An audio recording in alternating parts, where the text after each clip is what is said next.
In the darkness of the night, I felt rather than saw something huge coming at me with frightening inevitability. Earth. Straightening my legs, tensing my body, I hit the soft ground, tangled my boots in the thicket, fell on my side. I didn't have to pull up the slings and extinguish the parachute dome in the calm air. The light silk smoothly settled on the bushes. I must have landed in a hollow or even in a ravine. A brook was babbling away, and the damp earth smelled of stale grass and decay. I got up, unbuckled the carabiners on the straps in one fell swoop, dropped the suspension system, looked around. Nothing could be seen. The silence ringing in my ears, and no signs of life. I assembled the dome, hastily rolled it up, squeezed it into the satchel and covered it with my bag. Cautiously stepping on shaky bumps, avoiding bushes, I reached the slope covered with thorny bushes. If he went straight ahead, he would make a lot of noise. I turned along the ravine, hoping to find a more comfortable ascent. I thought, while I'm wandering here, the guys will gather and leave. I felt uneasy. I stopped and listened. The airplanes were buzzing overhead. It means that the landing is not finished. It means that the guys are on the ground, extinguishing the domes. And what if they are on the opposite side of the ravine, and I'm going to the wrong place? They haven't entered the battle yet. Not a single shot has been heard. At least one I would immediately find them. Suddenly there were faint rustles, inaudible voices. I was glad and at the same time wary. Are the paratroopers lurking? But then why aren't they signaling? You don't signal yourself, I realized, and reached for the flashlight hanging on my chest. Without ceasing to watch the place where the voices had come from, I finally saw something like the edge of a ravine. Heads were moving over the edge. Again there came a muffled voice. It was German. I froze, feeling my heart start and fall somewhere. My legs were aching from the heavy load. The straps of the radio station and the bag crashed into my shoulders, but I was afraid to move so as not to give myself away by any careless movement. I wish I had honked, I thought frantically. A dark, vague figure rose, and a flickering stream of fire burst out. A meter away, a hand machine gun rumbled. I involuntarily sat down. The ringing, rolling echo echoed in the ravine and in my heart. I was thrown into a fever at the thought that the other machine guns of the Germans were about to fire, but they were silent. Maybe the other calculations were waiting for the paratroopers to respond. What to do? To sit like this, squatting, and see how they were firing through the ravine at ours was beyond all strength. The machine gun was beating in short and long bursts, so one single machine gun, right in front of me. Shall I hit it with a machine gun? But how many fascists are there? You can't destroy them all at once, but you'll find yourself, and then it's the end. And grenades? How do you know where they came from? While the surviving Germans will recover from panic, you can crawl away, even run away and lie down behind the bumps or in some hole, if there is any. I grasped this thought and did not look for a more suitable solution. I bite the ring with my teeth and pulled the pin. Will I or won't I? A sharp throw of my whole body forward, and the grenade flew toward the rumbling machine gun, and I fell down on the wet grass. There was an explosion. I felt as if a furious beast had rushed over me with a terrible roar. The echo was so deceptive. There was silence. No screams, no moans. And the most surprising thing was that no one fired back, neither on the left nor on the right. If the Germans were still up there, they would probably have given something away. I rushed to the bottom of the ravine, ran across the stream, and climbing up the gentle slope, found myself in a clearing. In the darkness flickered calling lights. They were moving to the left toward the forest. I was so happy, as if they were the twinkling lights of a peaceful village, where I could find a warm welcome and a quiet night's lodging. In the distance I could clearly hear the sound of stomping. There was a rustling above my head, and something heavy fell to the ground a few steps away from me. A paratrooper. I went to the blurred, barely recognizable stain of a parachute. The man was grunting. The spot began to shrink. I added a step and, face to face with a dark figure, recognized Kobziv, the commander of the radio squad. Vasily, you? That's him. Where are ours? I have no idea.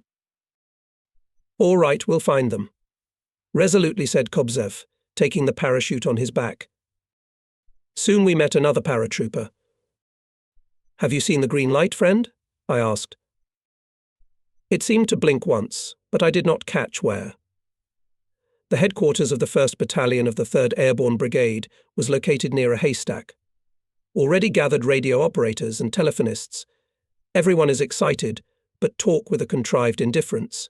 No one wants to admit what they have just experienced. How did you fall behind, Tarasov? Lieutenant Komisarov, the commander of the communications platoon, asked me, addressing me as you for the first time. He was a little older than us young guys. Shrugging my shoulders and feeling the pain in them, I took off the package of the radio and, trying to appear calm, answered. Carried to the ravine, and there were Germans with a machine gun. A grenade came to my rescue. On my shoulder lay Komisarov's heavy hand. So it's you? Battalion Commander Nikishchenko, tall, slender, with a cheekbone face and Mongolian cut eyes, and Deputy Commander Dorokin half sitting looking at the map in the weak light, and heard this conversation.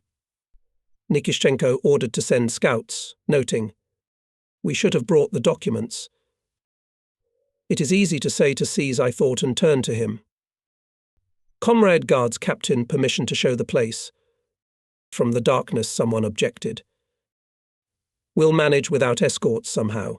We've got a moustache ourselves. The scouts soon returned. A big, burly man handed the documents to the commander, reported. 3. A soul out of all of them. The machine gun is not good. They found a passenger car on the road. They started it and drove it under the slope into the ravine. A ray of light slipped on the papers of the dead, reflected on the oval face of a scout with a lush moustache. So that's who didn't want to take me as my escort, Igorov. I was with him at the last exercise.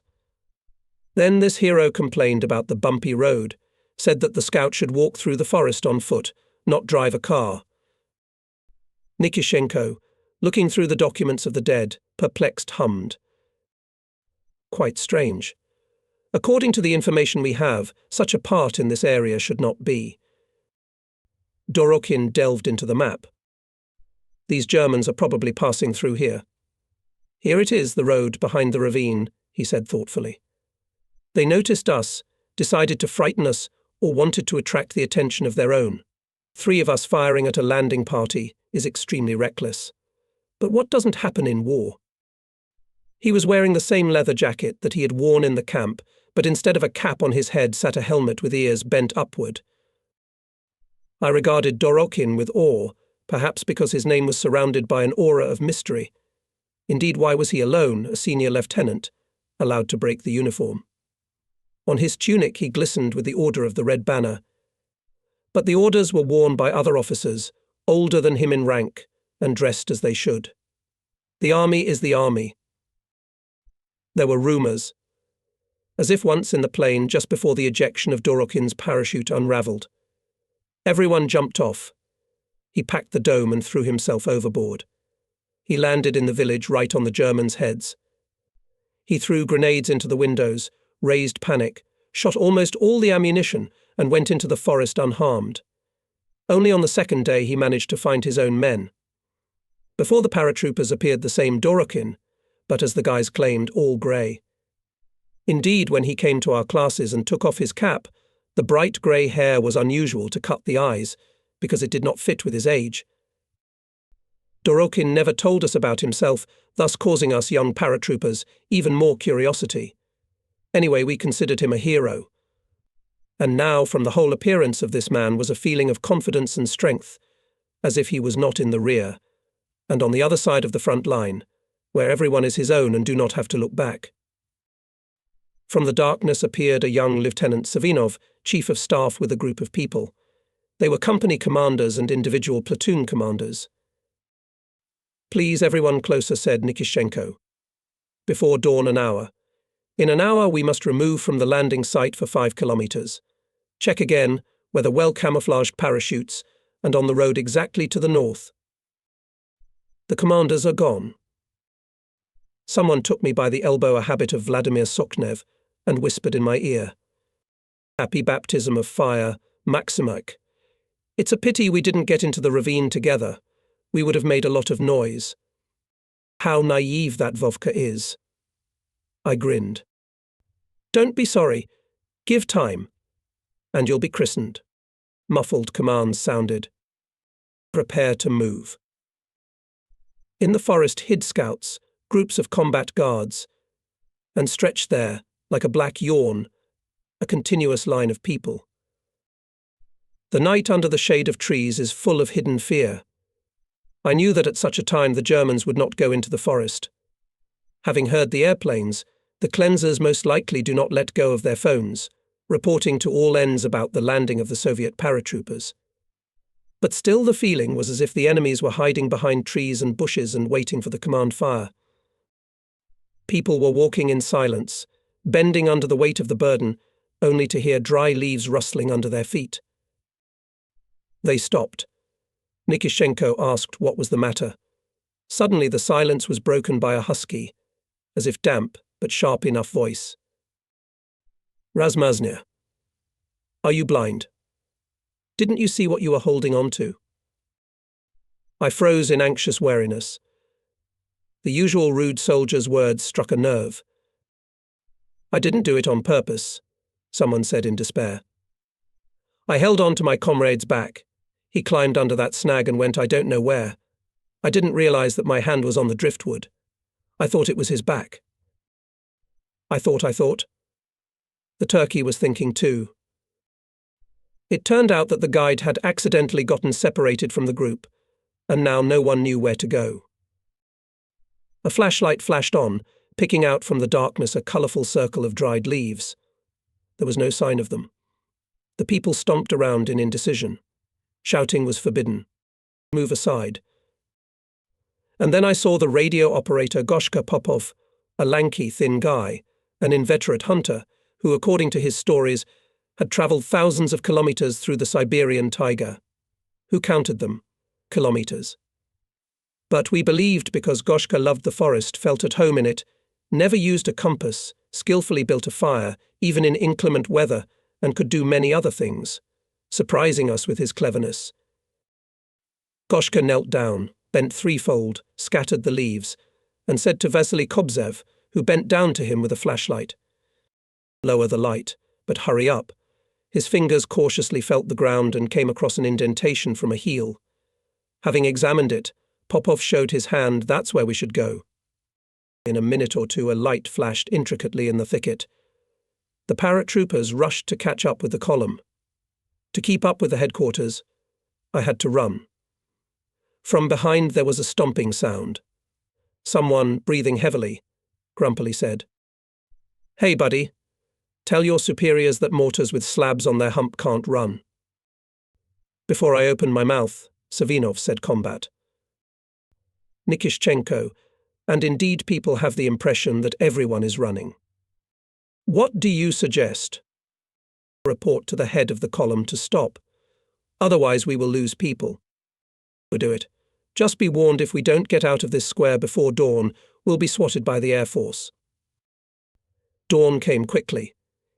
Everything was dark, and suddenly from above grey spots seeped through the branches.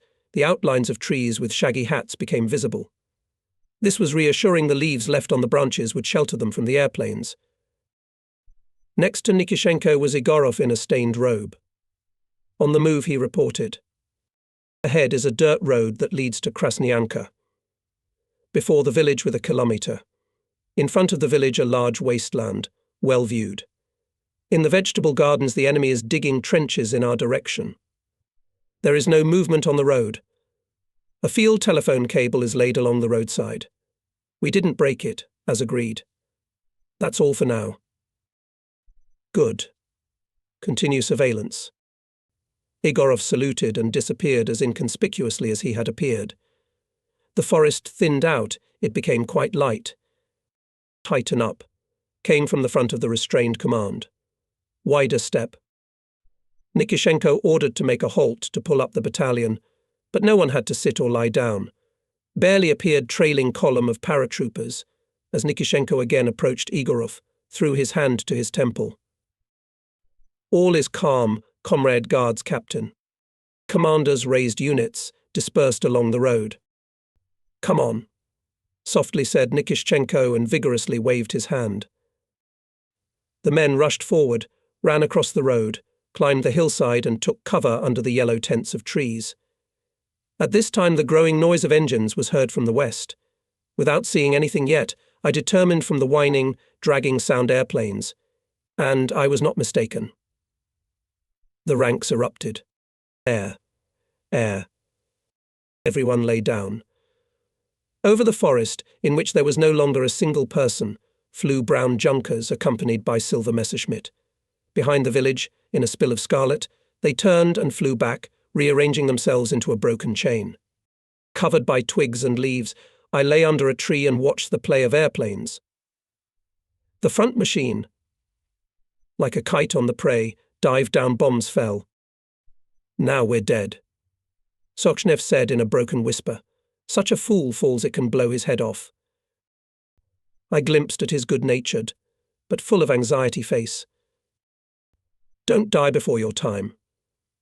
These bombs are not ours, I said with the look of a connoisseur, although I had never been to the front and landed in the rear for the first time. Junkers one after another dive and, having dropped the load easily and swiftly, like birds in a race, soared up. Over the sea of forests flashed smoke whirlwinds and crackling thunder, two narrow, fast Messerschmitts, with black crosses on the fuselages, and on the wings with a ringing flashed along the road. Even the trees above the heads of the paratroopers indignantly rumbled, shaking their branches, sprinkling the ground with multicolored rain. The planes appeared again, bombing and shooting the empty forest closer to the road. The rumble of explosions was deafening. The tremors of the earth became more tangible. The whirlwinds of cold air brought the odor of acrid burning. Sochnev touched my elbow. Why are we lying down? While they are throwing bombs there, you can run 2 kilometers. His eyes, green as a cat's, were running restlessly around. On his tanned forehead at the edge of his helmet, there was evaporation. Sochnev was not a timid man, but he was fidgety by nature. He was always fidgeting, in a hurry. I often teased my friend, but now it was not to jokes, and I angrily threw. You're a smart ass. Try to stand up. They'll give you lives. Tarasov. Komisarov shouted from behind a tree and shook his head sternly and judgmentally. I looked reproachfully at Sochnev, rested my face against my hands, and at the same moment felt that my head felt as if it were filled with lead. After a sleepless night, I suddenly felt lazy, indifferent to everything. I was deathly sleepy. I vaguely heard the commanders talking in a low voice, and glumly looked into space, seeing a group of bombed planes. Shall we raise the battalion? Savinov suggested. The Germans will not bomb the road, but they can comb the area near it, as if not to catch us. Nikishchenko and Dorokin agreed was with the chief of staff and moved, throwing off the leaves, but at this time high in the sky, emerging from the grey clouds, hovered Henschel. The appearance of an aerial scout did not bode well. I knew from the frontline soldiers that the frame this ubiquitous scout, having detected the enemy on the ground, fires quite accurately. The drowsiness was lifted like a hand. Not otherwise, the Germans are up to something. There was a muffled murmur. Again from the west. Gradually the noise grew, and the clanking of tracks was clearly distinguished. To the battle, shouted Nikishchenko. Do not open fire without my command. Yellow bumps rustled, and swayed. The communicators grabbed their automatic rifles and pouches with unusual haste. Komisarov warned. Calm down, guys. Paratroopers everywhere, like moles in a hole, hid under leaves and branches, and I imagined that on all this hillock there was no one but me alone. Clutching my automatic, I agonized with the anticipation of impending danger. Above the forest, barely touching the tops, airplanes flashed by with a wild roar. The air was filled with shrill whistling and howling. The terrific force of the blows seemed to open the ground. Trees fell down with a deafening crack, clouds of leaves torn from branches and lifted from the ground. The splinters split the bark on the thick trunks, knocking out splinters. I clasped my head tightly with my hands, protecting myself from the blows of falling branches and clods of loam, and I was ready to crawl into the ground myself, not to see and not to hear this rumbling and burning hell.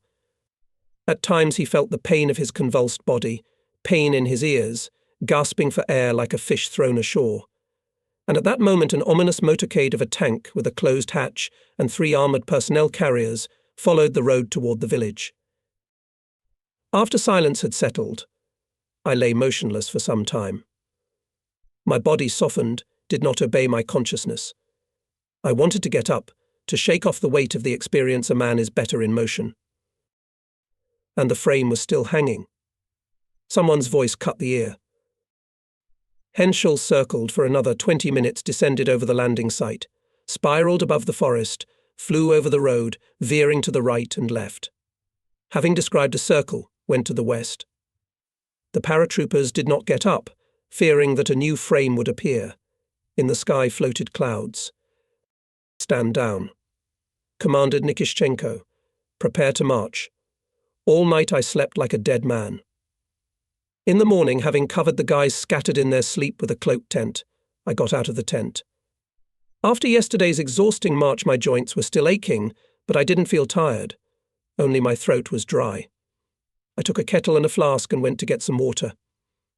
Under the pines in disorder, like large anthills, grew a lot of huts. They finished building the headquarters dugout. Telephonists, unwinding the coils, brought to it the telephone cable connecting the headquarters with the companies. I asked the paratroopers digging a deep crevice where to get water, and they pointed out a path. The path led me to a mowing field with dead, tangled grass, in some places scorched by the flames and black from the soot of the explosives. There were clods and scatterings of fresh earth. I counted 6 craters. All of them must be levelled to turn the mow into a landing site. It will not be easy for the sappers.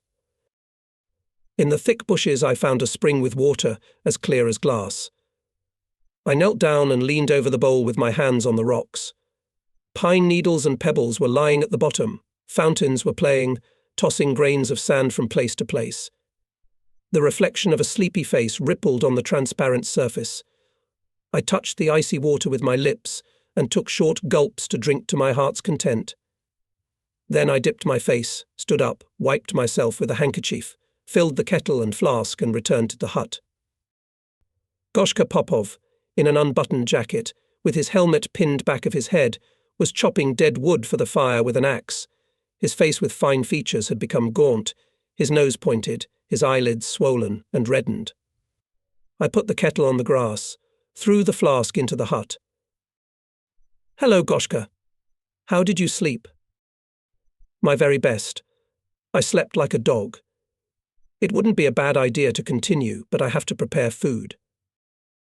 He stacked the kindling and logs, slipped the firewood, took out a copper lighter from his pocket, flicked the lid, and, making sure that the lower limbs were on fire, began to hammer the prepared slings into the ground with an axe. I sat down and put my arms around my knees. The Germans maimed the mowing, I said, and pushed the log with the toe of my boot. "Never stir the fire until it is burning," Popov said in an instructive tone, standing upright. "Look how the flame reaches for every twig. And you don't let it go. Crippled, you say. The whole neighbourhood must have been bombed. The Germans are looking for us. They're blocking our routes, even from the air." Sochnev's scraggly head peeked out of the hut. He came out, naked from the waist down, in pants and boots. "Ours to yours." He stretched sweetly, looked around, and exclaimed in a bass voice, "Ooh. In one night, you see, we have built a whole camp. We've stopped for good. Maximik, pour some water for me. I'll at least rinse my face." They moved aside. Sochniov shuddered, groaned, shook his head, sniffed, ran to the tent to get a towel. Stocky, broad-chested, he rubbed his dense body with pleasure. The biceps of his arms were rolling, and spoke in a bass voice. I thought we'd take the village. It was right in the palm of my hand. After landing, straight into battle, as we were taught. But it turned out differently. We walked 100 kilometers, and were not in battle. Not even 100 kilometers. I objected, taking out breadcrumbs and concentrates from my duffel bag. Go the same way with fresh strength, you'll lose half of it. In the village we would, as you can drink, we'd be rattled. You can't use planes, tanks, armoured personnel carriers. That's true, agreed Sochnev. But how I'd like to take at least one settlement. To take, and tell people you are free.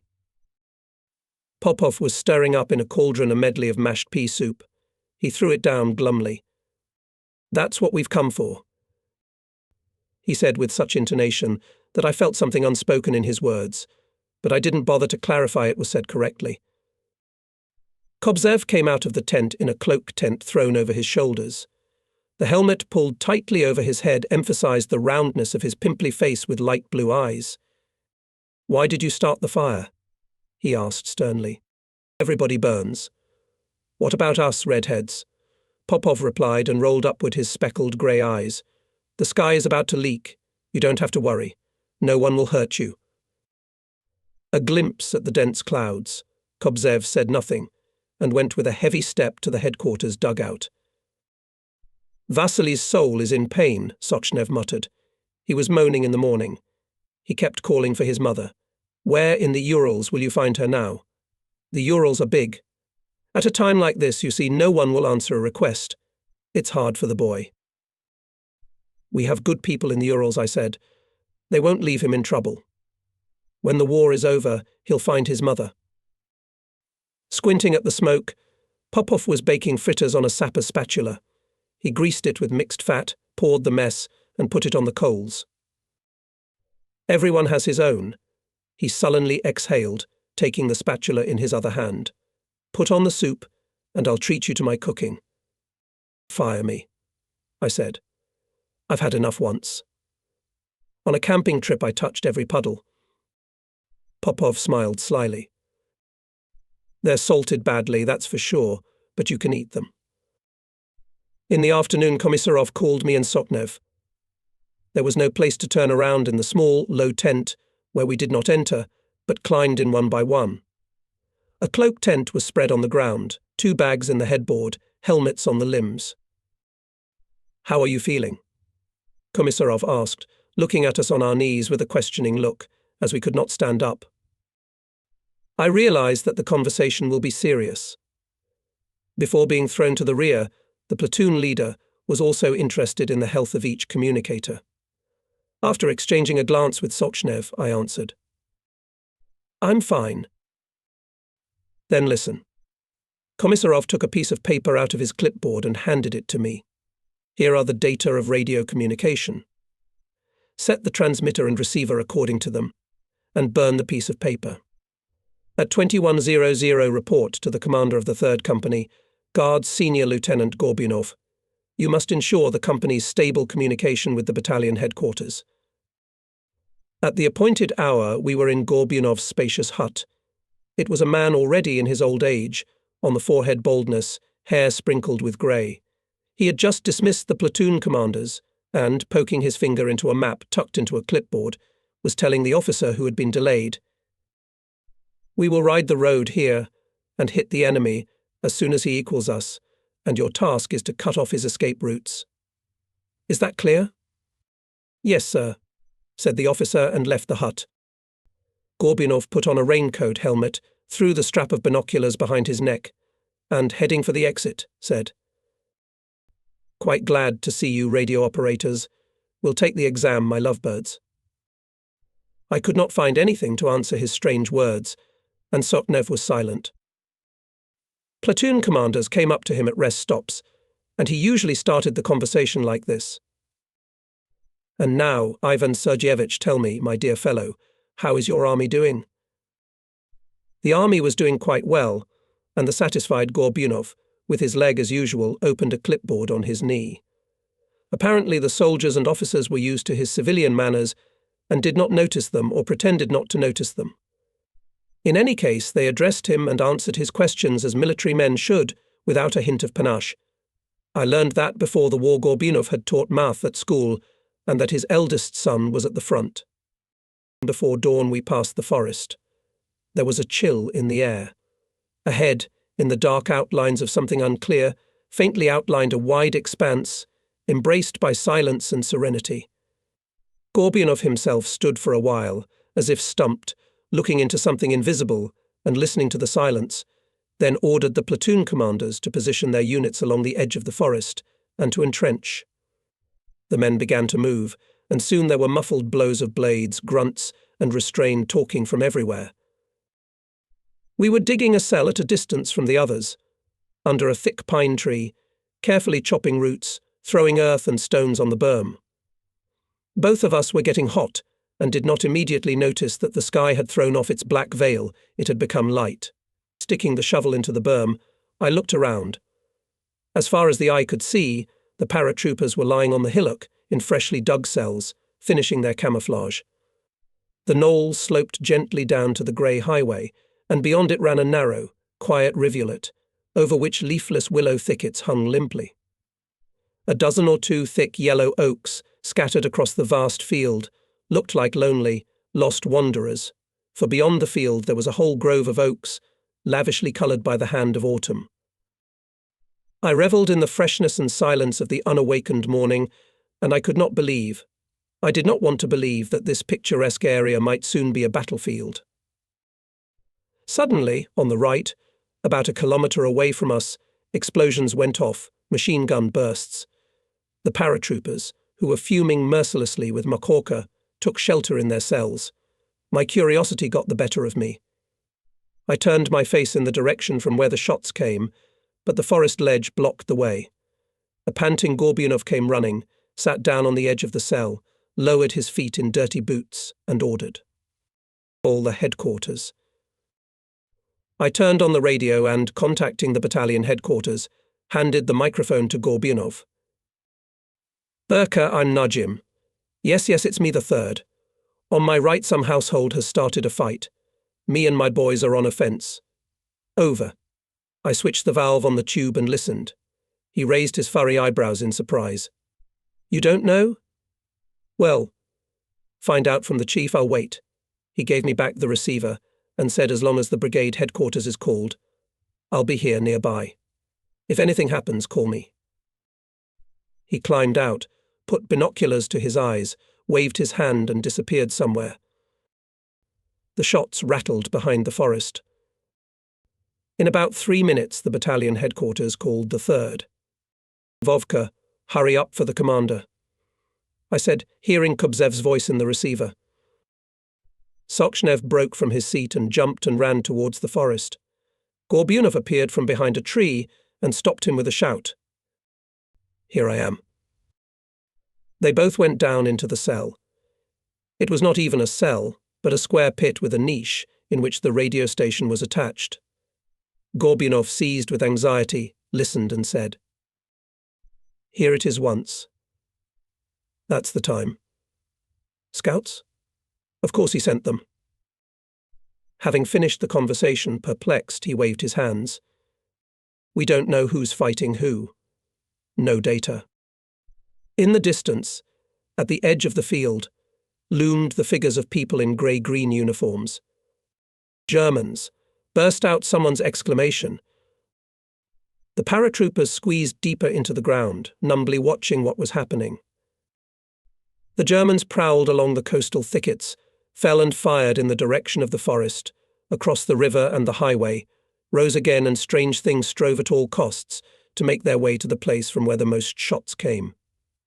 Having crossed the river, they wet and wade down, ran along the highway, looking back and firing indiscriminately.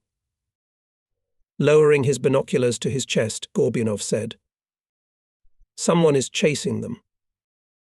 He climbed out of the hole, and about 20 steps away from us lay down in the cell prepared for him. Commanded. To fight. The shots came closer, louder, more distinct. Together with the shots, the rumble of engines grew. All lurked, like hunters in their hiding places, not daring to move an arm, to move their necks. I looked at the approaching enemy with all my eyes, clutching my automatic rifle. I felt a sucking sensation under my spine, and my hair seemed to stand up under my helmet. I glanced at Sochnev. His face was dripping with sweat, his green eyes were unusually wide open, and his lips were trembling. And the rumble was getting closer and closer. An armoured personnel carrier burst out from behind the bend, its barrels gleamed on the side, and in the depths of the body angular helmets. Behind the armoured personnel carrier a bunch of Germans ran. Behind them ran a truck, packed to capacity with soldiers. Hitlerites also chased after it. The front grabbed the board and hung on their outstretched arms, dragging their legs along the highway.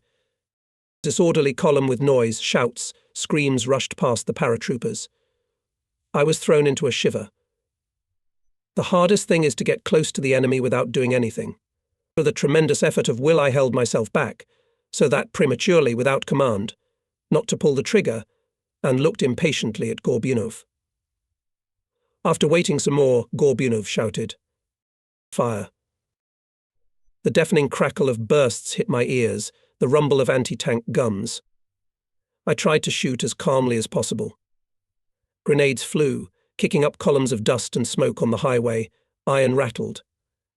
I got a splash of earth in my face, knocked down from the barrier by bullets, and my eyes were clogged. I sat down, blinked, and continued shooting. Sochnev, carried away by the battle, discharged the already hot machine gun in long bursts, and in a thick bass was cursing all the gods and shouting curses. The barrage of fire threw both cars to the river. Hitlerites dazedly jumped out of the body and fell to the ground, clinging to every bump, every hillock to somehow take cover. The armoured truck went up in flames, continued to skid toward the water, dragging a black plume of smoke behind it, and suddenly exploded. Thick clouds of smoke covered the road. The Germans rushed across the river into the field. Some could still run, others, exhausted, barely dragged their feet, looking for salvation behind the trunks of lonely oaks. "Take care of your cartridges," warned Gorbunov. Little by little the shots subsided, and in a few minutes it was all over. On the roadside, tilted, stood a mangled truck, the wreckage of an armoured personnel carrier, scattered on the gentle slope on the highway. In the bushes, in the water, lay the corpses of German soldiers. Smoke in layers, silently rippling, rose above the ground. In the pit Gorbunov fell in with us, said, "Not many people have carried their legs away." Well, HQ. After the rumble and noise my head was buzzing and my ears were ringing. Contacting the main station, I did not recognize my voice and could not make out which of the radio operators was talking to me. Gorbunov reported to the headquarters about the completion of the task, told us to wrap up the station and left, and only then I noticed that Sochnev was spitting blood and licking his cut lip. "When did you get a hole?" Sochnev smiled miserably. "Ah, nothing. It'll heal before the wedding." The avalanche of people stretched towards the forest. Came the scouts.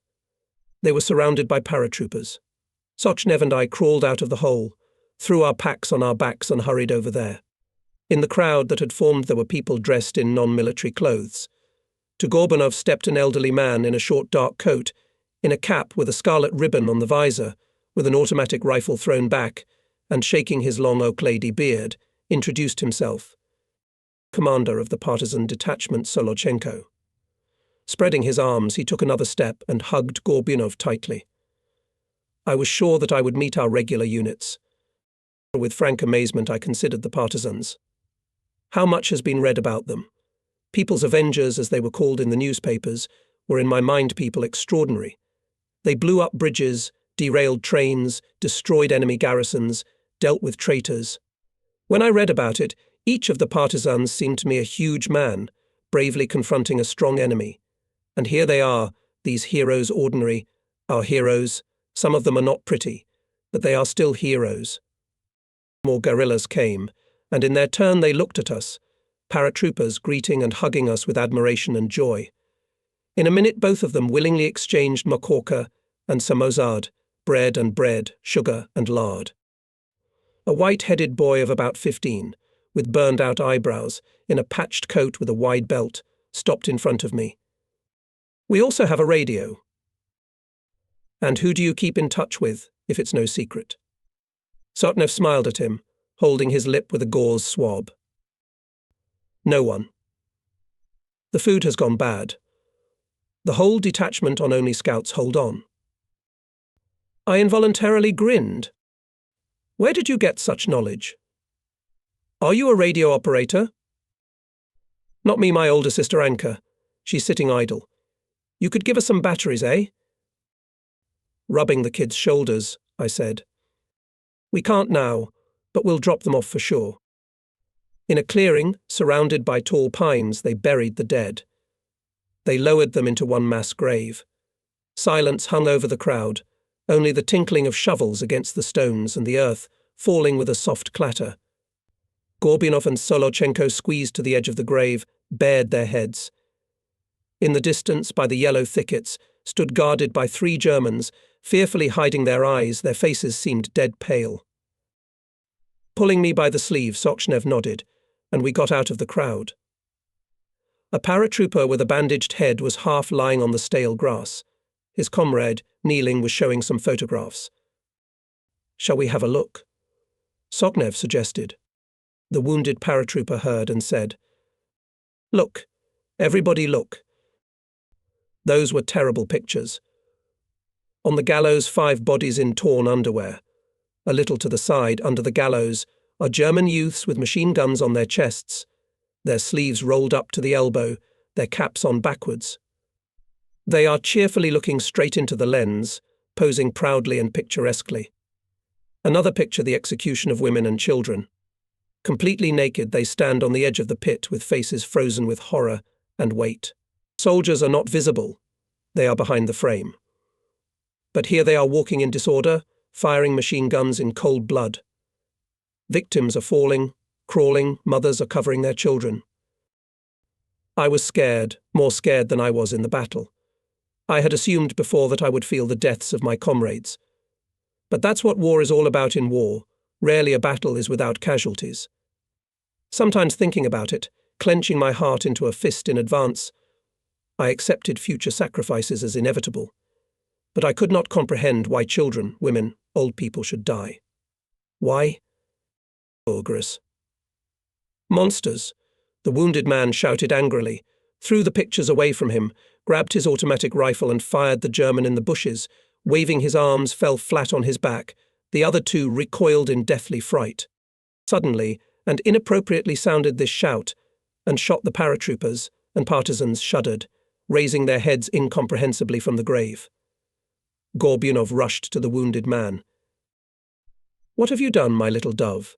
You know that this is not our custom. The wounded man raised himself on an elbow, pointed at the photographs, shouted defiantly, Is this the custom? The paratroopers were silent, furrowing their brows. The selected photos were passed from hand to hand, faces stern, fingers clenched into fists. Gorbunov stepped forward and said, My friends, none of the executioners will escape retribution. But understand, we are obliged to transport these people to the big land. We need them alive there. We'll send photos as a document to denounce them. Understood? Prepare to move. The familiar command somewhat sobered the men, and they sluggishly began to disperse, grouping themselves into squads and platoons. Part of the way the company and the squad went together. I rubbed a blister and limped on my right foot.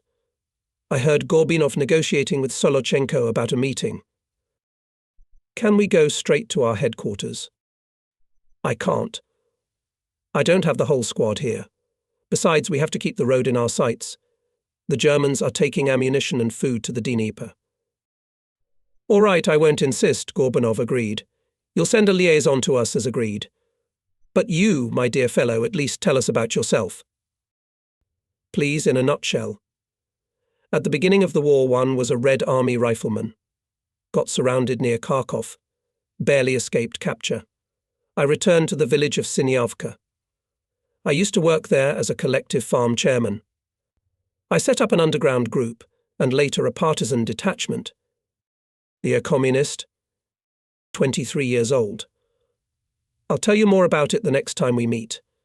There's a turn-off by those pine trees over there. We'll go that way. Saying goodbye, they shook hands firmly. A burning pain in my leg kept me awake. I hoped that Gorbunov would call a halt, but he saw the party off and said, Slowly, slowly, slowly closer and closer to home. There we will rest properly. It became unbearable to walk. Give me the package. I'll carry it, Sokhnev offered. No way. It's up to you. Change your shoes. Will it take long? I waddled out of the formation. I found a bump, sat down, took off my boot. My foot was covered in blood. The trailing men were passing by, talking to each other.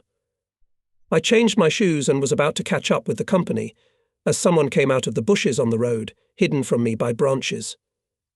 The place was deaf. Sensing something wrong, I slightly pushed the branches apart and saw a short German in a mud-soaked overcoat on the road. He was breathing hard and looking around fearfully. Kiryuka Badabum, 26.05.2024 840. His automatic rifle hung slantingly, barrel downward, on his chest. His helmet was pulled down to the back of his head. The belt on his belly sagged under the weight of the holster. I was stunned. The blood rushed to my temples. But it was only a moment. The next moment I threw forward the barrel of my automatic and shouted loudly, "Hände hoch." The German sat down with a groan, stared with unblinking eyes at the bushes behind which I was sitting, straightened his back, and tentatively pulled his hands up. "Hände hoch," I repeated more insistently, coming out from behind the bushes. With his arms raised, the German stretched out in a string. A gloating grin suddenly appeared on his chalky pale face. I stepped onto the road, and at the same moment a sharp blow on the head from behind knocked me off my feet. When I woke up, there were two men beside me, the one I had taken at gunpoint, and the other, a tall man in an overcoat unbuttoned to the waist, with a bloody abrasion on his face from ear to lip. The big man held my automatic and a Finnish knife. I moved my shoulders. I had my walkie-talkie with me. Vovka without a radio, I thought in despair. The Germans made me get up. They led me up. This is captivity. Cold needles pierced my body. What was a bloody blister on my foot compared to them? The narrow back of a German in a dirty overcoat swayed before my eyes. I tried to walk slower. The big man was hurrying me, pushing me from behind with his machine gun. My mind was working feverishly. Should I rush and hide behind the trees? The bullets would catch up with me as soon as I took a step. Pounce on the front man and finish him off. That would be my end too. The big man would shoot. Look for a way out. The German stopped and turned toward me. I saw the young man's face, the big blue eyes, the smooth forehead, the neat nose, the soft lips, and the rounded chin touched with fuzz. He, too, looked at me for a while, then smiled wickedly, took off his satchel, and put it on me. The big guy mumbled approvingly and hung his satchel on me. It wasn't heaviness that weighed down on my body. No, it was hatred for these people that rumbled in my chest, ready to burst out. Mocked, how exquisitely mocked. The big man nodded expressively, and we continued on our way in the same order. A small clearing opened up. On its opposite side stood a wall of pine trees, motionless and calm. A fluffy green branch swayed overhead, and a grey woodpecker, rhythmically waving its red head, chiselled the bark with its beak. The Germans scrutinized the clearing. The tall German pushed me forward, and after a while I heard their heavy footsteps behind me. 2 shots rang out, which threw me into a daze. I felt no pain, but unaccountably, by the edge of my ear, I heard the soft thud of something heavy on the ground, a long groan. No, it was not me who was shot. I'm alive. I turned sharply with my whole body and could not believe my eyes. The young German, face down on a bump, was lying belly down and convulsively scratching the dry grass with his curled fingers. The breathless big man was sprawled beside me, his face with a bloody abrasion frozen in a viciously painful grin. With the swiftness of a cat, I tore off my German satchel, grabbed my automatic rifle from the ground, took a knife out of the German's pocket, and was about to rush into the woods when men in stained camouflage coats appeared at the edge of the clearing. I was seized with unbridled joy when among these people I saw the Bogutar Igorov. Tears came. They accumulated in the corners of my eyes and dripped down my cheeks. I wiped them with the sleeve of my overalls, but the tears flowed and flowed. Waving the floors, Igorov first came up to me, examined me from head to toe, wiggled his moustache, and suddenly rolled me a slap. "Don't get caught." At first I was confused, not understanding why Igorov hit me, but in the next second the meaning of what he said reached my consciousness, and I thought so I deserve it. Kiryuka Badabum, 26.05.2024 8:40. Egorov no longer paid attention to me and searched the dead. I headed towards the forest. "Where to?" shouted Igorov. "Air young and green. They'll catch us like kittens alone. If you are in the story, so hold on to us." Together with the scouts I caught up with the company. "Long time you were not there, met me Sokshnev. We were already taking a break. What happened to your cheek? Where did you colour yourself?" I was ashamed to admit what happened. "No reason. I tripped." Solochenko's detachment was reported to the brigade headquarters. Without leaving the dugout, Savinov spent 2 hours doing nothing but deciphering and coding reports. We received a radiogram established constant communication with the detachment of Batya, act in concert. "Another Batya showed up," said Nikishchenko. "It turns out that the headquarters of the partisans know more about the guerrillas than we do." Solochenko was modest, did not tell Gorbunov what is the name of his unit. The next day, with a group of paratroopers and with contacts of the detachment, went to the partisans' Vasily Kobzev. Left instead of him, I became a member in the headquarters dugout at any time of day or night. With headphones on my head, I sat at the radio station and, looking through the open door at the net of fine rain, waited for Komisarov. He appeared just before the beginning of the communication session and sat down tiredly on the couch. I tuned the station to a new wave and in a minute or two caught my call signs on the air. Kobzev's voice, distant, muffled, came as if from under the ground. Komisarov listened. I turned the earpiece to him and suggested, "We'll have to switch to Morse code." "Switch." "Oh." The signals transmitted by Kobzev in Morse code sounded loud and clear. I easily and quickly wrote down 3 rows of numbers. Komisarov turned the radiogram in his hands and handed it to Savinov, who appeared in the dugout and immediately began to decipher it. Nikishchenko came in, followed by an officer in a wet raincoat.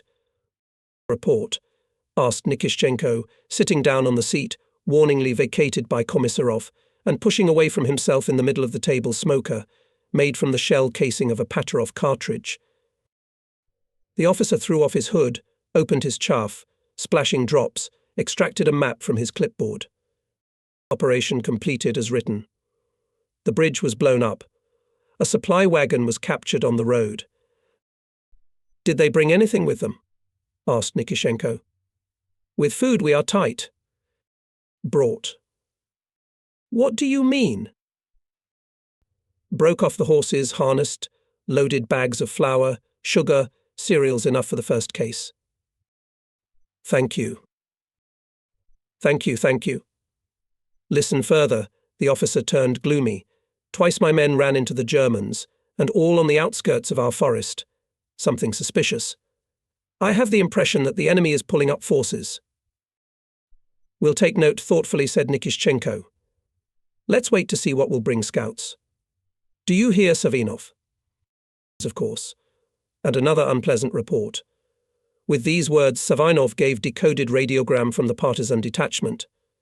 After reading it, Nikishenko with a sigh said, "And there then, the same thing. Wide take. Scouts still wait, will understand everything and report to the brigade headquarters." Komisarov leaned toward me. "Go, Tarasov, take a walk, or you may fall asleep at night. I'll be on watch." I reluctantly left the dugout, resenting the platoon for not letting me listen to the conversation to the end. It had stopped raining, but the sky was still covered with a dense veil of low clouds. The lights of fires shone through the trees people were cooking. Near my tent I saw Goshka Popov's green cloak tent hung on stakes. He had just returned from a mission. Limping badly, I hurriedly walked to the hut. I was tempted to hear the details firsthand, and at the same time to let Goshka know about the impending danger. Kiryuka Badabum, 26.05.2024 8:40. My feet were sticking out of the hole in dirty boots with their toes down. At the entrance I kicked at the soles of my feet, and with all my body piled on Popov. Alive? Don Quixote. Give me your paw. Popov quickly twisted and, finding himself on his side, gave me a bony hand. Scared me to death, you idiot. Spit it out, how are you there? I paused, noticing a black dugout under the branches in the corner. A shovel and a hunting cartridge case were lying on a mound of earth. Goshka, what is this? Sighing and sniffing, Popov was silent for a long time, and finally answered with unnatural indifference. Only foolishness, of course. It's shameful to say. There is a belief that if this thing is buried, everything will be lucky. Really? I didn't know that. I jokingly remarked, beginning to guess that Goshka brought something. Show me this magic thing. The cartridge case was in my hands before Popov reached it, leather well made with loaded cartridges. I drew my rifle from its sheath, and with the blade I forged the cardboard wadding. Gold dental crowns spilled out of the cartridge, and some of them had roots with traces of dried blood sticking out of them. I jerked my hand away like a stung man, the yellow metal scattering all over the tent. Look, it's really gold. Popov marvelled, goggling his eyes. Now, if you put it this way or that way, it's all my fault. Our eyes met.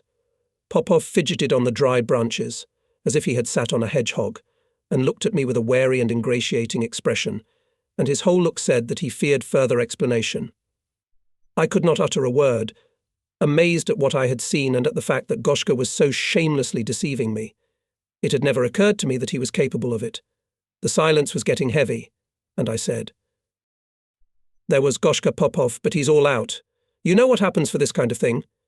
Friends whom you deceived hit you in the face, and the tribunal puts you against the wall.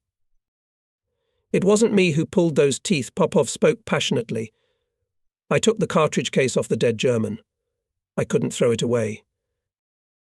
And you decided to hide it. You wanted to bury the traces of someone else's crime, and your conscience too. That's how it happened. The hell I did. There was so much genuine suffering and remorse in his eyes that I, softened, unexpectedly offered myself. I'll tell you what I didn't see or hear anything. You take this to headquarters. Today. Understood? Popov's face was flaming, his eyes glittering. That's how I left him. The paratroopers who returned from the raid were drying their shirts, uniforms and pants over the fires. I waddled to the nearest fire, the biggest one, to find out the latest news. A couple more such sorties, and all the ammunition will be used up, said a stocky, sullen soldier in an undershirt and pants with loose straps, covered with a cloak tent. Fritz is completely furious. He is snapping ferociously. It seems that ours had been hit hard over the Dnieper. The soldiers parted, letting Dorokin closer to the fire. The glow of the flames played on his wet leather jacket. That's right, comrade. The Germans have been squeezed out. Dorokin shivered, stretched out his hands to the fire. Paratroopers from neighbouring fires were coming up. Hitlerites were preparing to delay the Red Army's offensive, gaining a foothold on the right bank of the Dnieper, and stabilise the front line. And here in the rear appears our paratroopers. With our support, guerrilla units are more active. The rear is disorganised, ammunition and food are delivered to the front with interruptions. You can judge for yourself, how can they not snap back if their plans fall apart? I'll show you a curious document. Dorokin took a leaflet out of his clipboard. This is an order of the German command reproduced in Russian and Ukrainian languages. Its essence, everyone who will help to catch a Soviet paratrooper will receive a cash reward of 10,000 marks. Kiryuka Badabum, 26.05.2024 8:40. A black, gypsy-looking guy with a long goat's leg in his teeth, squatting and squinting from the smoke, was listening to the deputy, waving his shirt over the fire, and not noticing that it was already burning. Hey you, sniffing the air, the sullen soldier woke up. You'll soon catch fire yourself. They won't give you 5 marks for stale. The gypsy jerked his hands away, trampled on his loincloth. A light chuckle escaped. Don't worry. I won't let you take either the stale or the whole one in your hands, he said, continuing to smoke a cigarette. And that's good and order. It means that the devil has been stepped on, if he has set such a price. He's afraid lest they break his horns.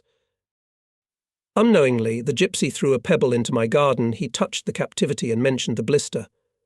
My cheeks burned, my hands became redundant for some reason. But everyone's faces were tinted by the flames of the fire, and no one paid any attention to me. Yes, of course he is afraid, agreed Dorokin. Soon, guys, and break the horns and pin the tail. There's not enough smoke, put in the gypsy, and with a wistful look handed a goat's leg to his neighbour. 1 for 10 louts. What's good for some, but a bath for the louse, said the sullen soldier. You'd better talk about ammunition. Soon there will be nothing to load the machine guns with. We're running out of food. There will be ammunition, food and tobacco, promised Dorokin. But don't get discouraged. We paratroopers don't deserve it. More life. We can do it. If so, replied Sullen. The scouts appeared from the forest. They were recognized at once by their stained coats. With them was a man in a grey jacket, black pants, German boots. A red beard on a haggard pale face without wrinkles made it difficult to determine his age. He looked like an old man and not an old man. As he approached us, the alien exclaimed joyfully, "Hello, good people. We have been waiting for you for 3 years." People answered in different ways, nodding, looking at the old man with curiosity. "There's no time, father, let's go," asked the young scout. Dorokin followed them. Anticipating that the old man will be taken to the headquarters, I hurried, overtook them, and, having come to the dugout, took my place at the radio station. "I've taken one thing off your mind," said Komisarov. "What?" Worked with the brigade, contacted the detachment. "Tomorrow Kobzev will come, we'll decide how to proceed." "Yes, I almost forgot. Popov is a good man. The sappers praise him. He acted on a par with them and showed himself to the best advantage. Well, have a good day." Komisarov left.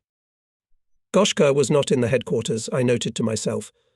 I'll have to report tomorrow. Nikishchenko was lying on the bed, putting his palms under his head and covering his eyes. He did not feel well. Old wounds whimpered in the bad weather. Savinov, sitting on a thick pine log, coded a report on the results of the day. I prepared forms, sharpened pencils, and waited for Savinov to finish in order to transmit the radiogram. There were approaching voices and stomping. Pulling back the tarpaulin, Dorokin and Igorov entered the dugout. Igorov threw his hand to his helmet. "Comrade Guards Captain," he turned to Nikishchenko, 3 kilometers from the camp detained an unknown man. He called himself Makar Sedletsky, a resident of the village of Dubki. Permission to deliver. Nikishchenko sat down. "Put your hand down. Under what circumstances detained?" Egorov took his hand away and told. "We were returning from a mission. We looked. A man with a bag was wandering through the forest, not on the road and not on the path, but so. He's wandering back and forth. Looks like he's lost or looking for someone. Then he goes straight to the camp. That's when we called out to him. When he saw us, he was happy. He was looking for us," he said. After listening to Igorov, Nikishchenko released him, telling him to bring the detainee, and lay down again. Kiryuka Badabum, 26.05.2024 8:40. Completely collapsed. I would sooner join the brigade and into battle. All the disease would fly away. The old man came in timidly, looked around the dugout with a keen eye, took off his cap and said with a broad smile, "It was hard to find you. My feet are not mine. I've been wandering in the forest for 3 days. I've been wandering in the woods for 3 days. If it weren't for the boys, I would still be walking." Rising on the bed, Nikishchenko interrupted him. "Daddy, you business to talk. How do you know about our existence and why we're looking for?" So how not to know? Everywhere have heard about you. The Germans are on the run, looking for you, suicide bombers. They promise big money for your capture. But that's why I was looking for you. The men sent me from Dubki. Go, they say, Makar, tell our men to go to Dubki immediately. The Germans are fed up. They've tormented us. We can't take it anymore. The old man became more and more belligerent. You can take our village in a heartbeat. Help, rescue from captivity, he said in a pitiful tone and wept. Nikishchenko softly said, Okay, Daddy, do not get upset. We know that under the German people live worse than ever. Better tell us what part is there. Having risen, Savinov pointed the old man to a chump with his hand and, standing behind his back, continued coding the report. With the sleeve of his jacket wiped away the tears from his cheeks, the old man sat down and answered cheerfully. SS garrison, rabble of different kinds, underdog souls of 100 soldiers. There is a cannon and a tank, 3 machine guns. Distracted from the table, Savinov asked, What fortifications there are? The Germans dug trenches to the east, and their arse is uncovered. I wish we could hit it. All right. Thank you, Makar. Nikishenko questioningly looked at him. Makar Makarovich Sedletsky, said the old man. Let me spend the night at your place. I've got a terrible nuisance, and hunger is not a bad thing. Well, of course, on duty. Called Nikishenko. In the door appeared slender paratrooper with a machine gun. Escort this man, feed and organize for the night. Yes, take care. The comforts. The duty officer nodded understandingly and, letting the old man pass ahead, disappeared. Savinov meanwhile signed the radiogram, gave it to me and spread the map on the table, lifted the corner to see Nikishchenko. Let's clarify something. Everything that the old man said coincides with the intelligence. Savinov turned to face Dorokin. The enemy is pulling up its forces to the forest. I know, nodded Dorokin. Talked to the platoon commander. So Dubki the nearest settlement to us, continued Savinov. What is alarming is that the punitive units, worn out at the front, do not linger in the village, but bypass it, as if purposely leaving it for us. Thus nothing, it would seem, does not prevent us to strike at Dubki and, while the enemy will understand the situation, have time to break the garrison there and take refuge in another forest, in the nearest. Here. What does the commander thinks? Maybe the enemy is just waiting for this, said Nikishenko. This forest is out of range of our battalion. Who is in the forest we do not know. It is possible that there are already Germans. If so, they will throw us away from Dubki to the hole behind the village. There's nowhere else to hide. There's nothing but fields and wasteland. And we'll be trapped. I am tormented by a question, is the old man really a walker, or is he hired to lure us to Dubki, or, at least, to fix our attention on them? The Germans are not fools, said Dorokin, and understand perfectly well that on the testimony of one civilian man we will not build a plan of operation. Most likely, the old man was sent to scout our exact location, and to Dubki they will drive us out themselves. Anyway, we can't let the old man go. For a long time I listened to the conversation of the officers. It was already late when Nikishchenko said, Kiryuka Badabum, 26.05.2024, 8:40. The morning is wiser than the evening. Let the old man rest in peace. And we, perhaps it's time to go. By the way, tomorrow we'll have Solochenko. He'll probably make it clear. This area is his domain. The dugout is empty. For me there came languid hours. I sat by the receiver and waited for a call. From time to time the main station gave a check signal, and again in the headphones only rustles and barely perceptible, as if flattened German babble. Nikishchenko slept without undressing, covered with a cloak tent, often turned from side to side and moaned. In order not to disturb him, I turned off the light and sat in the darkness, seeing in front of me only a scale with an arrow illuminated by a bulb under the cap. At midnight someone outside called the password, and the sentry uttered a recall. Moving the glass on my pocket flashlight, I turned on the green light. Unheard in the dugout snuck sleepy Sakshnev, jerked his shoulders, extinguished the attack of yawning. Without saying a word, he sat down to the radio station. I handed him the documents. I was awakened by rustling voices. I couldn't understand anything. Then I realized that Kobzev had returned from the partisans and was talking to Popov, who, lying on his side, with his back to me, touching me with his sharp elbow, was fumbling in his pocket. Now I know where the partisans get such courage, Kobzev spoke. They reason like this: we are not behind enemy lines, but the enemy is behind our lines. On the contrary, to understand, and rightly so.